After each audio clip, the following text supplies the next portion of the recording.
Hi Krissy, it's Michelle Turner from Movement Lesson, and like I said, I'm going to do a video of my comments. Unfortunately, when most people get to see me, they get to see me roll around on the floor or on the table to explain what I'm doing with the child or what my thoughts are about why I'm doing what I'm doing with the child.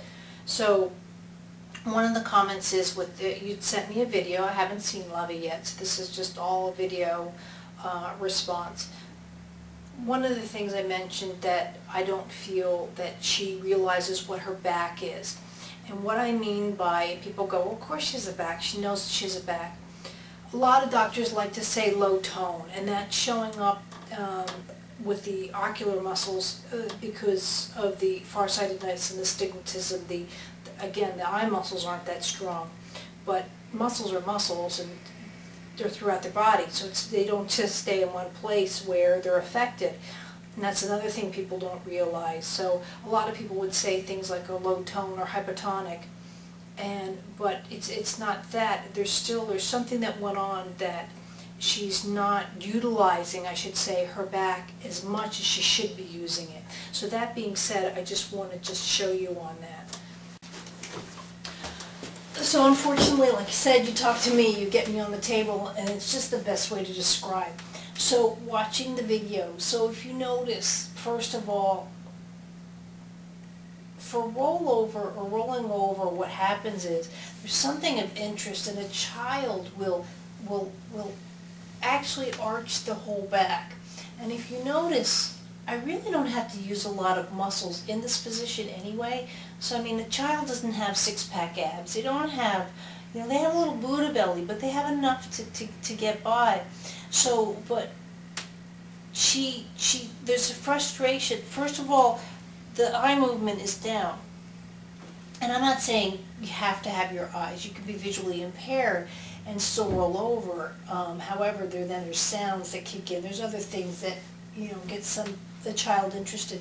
But and the frustration, and she knows she's supposed to do some stuff. See, even when I'm doing this, do you notice how when I go back and when I go forth, do you see how my spine is counterweighting with the arm?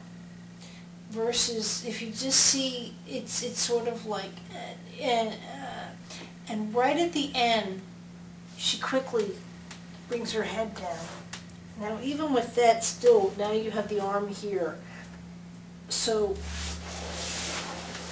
that's when a child rolls over, they're rolling over, the head can stay up, and then this is the first rollover, is the airplane. So, but see, it's this part of the lower back that brings up the head and function. Most people, especially as we age, and that's why we hurt our necks, because we're only doing this, we're only using our necks ourselves. But even that she doesn't have at this point any kind of function over. Now I'm not saying control, because she's 4.5 months old. The control necessarily isn't there. That's the difference between babies, and there's not an intent. She's not saying, I'm going to roll over. The intention's not there. It's an accident. It just happens. But then they get used to controlling the accidents. So instead of, again, she's 4.5 months old, so she's not necessarily going to come up on her elbows just yet. It should be emerging, but, I'm not too particular about it. It should have happened at 3.9 months. But that's what helps get the arm out from being unstuck. So right now, there's no, even when she turns like this, there's no lifting of the head. And again, when I lift, it's from here that should lift here. Only again where you see adults and they're doing it all just from the head and they're not using their back. But you can watch a baby. You can see other baby videos online where it's just so much because, and they can do all this because it's all working from the lower spine.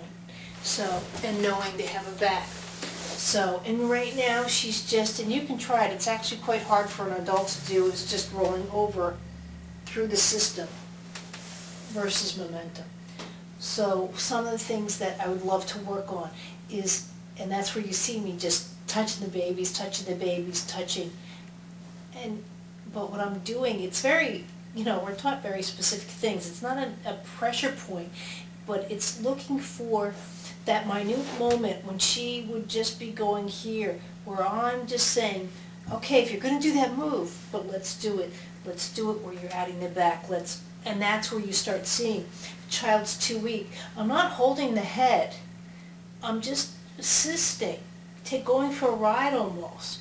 So a child can be successful, and that's where you kind of see me with Liam, where then I take the hand away, and then he's realized he's doing it, and then the weakness takes over and he goes down. But I'm not forcing the head in this position. I'm just allowing, oh, I can roll over with my head up, I can. And those are the things that start inputting the system. The younger the better, if you can get at.